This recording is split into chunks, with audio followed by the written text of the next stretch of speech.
Hey everybody, James coming here to talk about the end of the PlayStation 4's life cycle. Now, Sony just recently came out saying that the Sony PlayStation 4 is reaching the end of its life cycle, and to those of you out there who might be thinking, oh, this is great, this means that the Sony PlayStation 5 was going to be announced soon, and that we are going to probably be getting a new generation of console probably in the next year or two. Well, I will say this, I will say that probably we might be looking at a next generation console in probably 2020 or 2021. I don't think we're going to be getting an announcement for that until that time. And this is why, because if you really think about it, the PlayStation 4 Pro just came out about a year and a half ago roughly.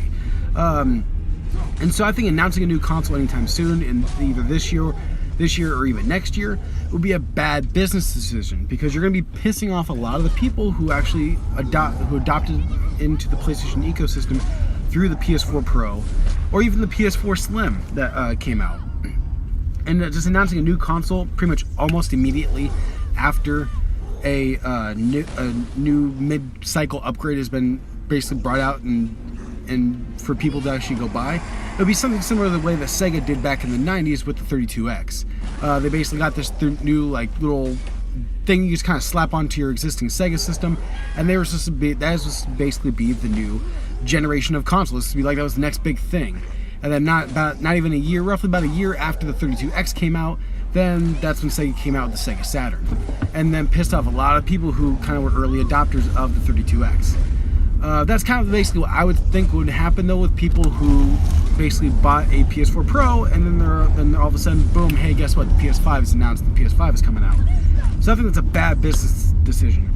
Some of the things I would love, now as somebody who loves technology, and I will always like try to upgrade to the next latest and greatest thing if I can, if it's feasible. Honestly, I still have the original PlayStation 4. It works fine. It sounds like a jet engine whenever it's on though, but I mean, as long as I got a good pair of headphones on, I love it. It's great. But the one thing I will say though, the PS5 definitely needs to have some upgrades on it that weren't upgrading from PS4 or even the PS4 Pro. Some of the things I would love to have on there, and I know this one definitely is not going to happen. I'd be surprised as all heck if it did. But one thing I would love them to kind of take the kind of do something with the Switch, is what Nintendo's doing with the Switch, is make it a portable console hybrid.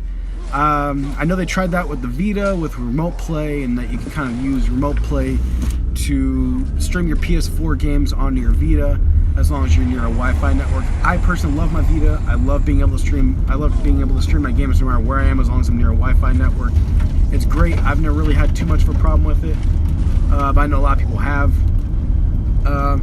Just that, and also like just some minor tweaks, being able to have it run a little cooler, not overheat a lot though, having the fan go a little down. I would love for it to be backwards compatible. I think one of the biggest mistakes that PlayStation did is get rid of the backwards compatibility. Now, Microsoft has actually gotten there to be backwards compatibility with their Xbox 360 games and now their Xbox original games. And I think that's great on their part, and I would love for Sony to actually take a page out of Microsoft's book and actually get backwards compatibility onto the PS4, or I'm sorry, the PS5. But only time will tell, and we won't know until that's announced and later on down the road.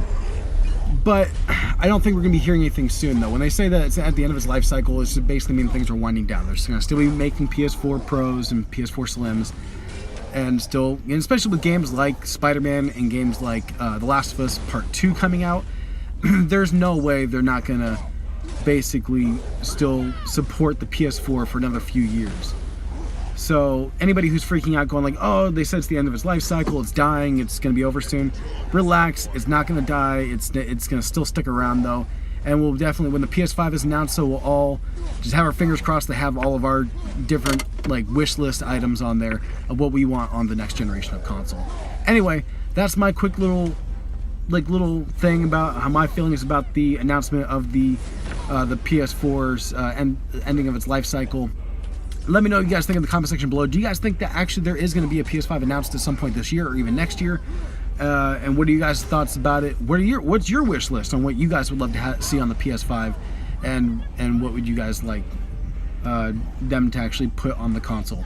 Anyway, hit that subscribe button while you're at it. Hit that thumbs up button, and I'll catch you guys next time.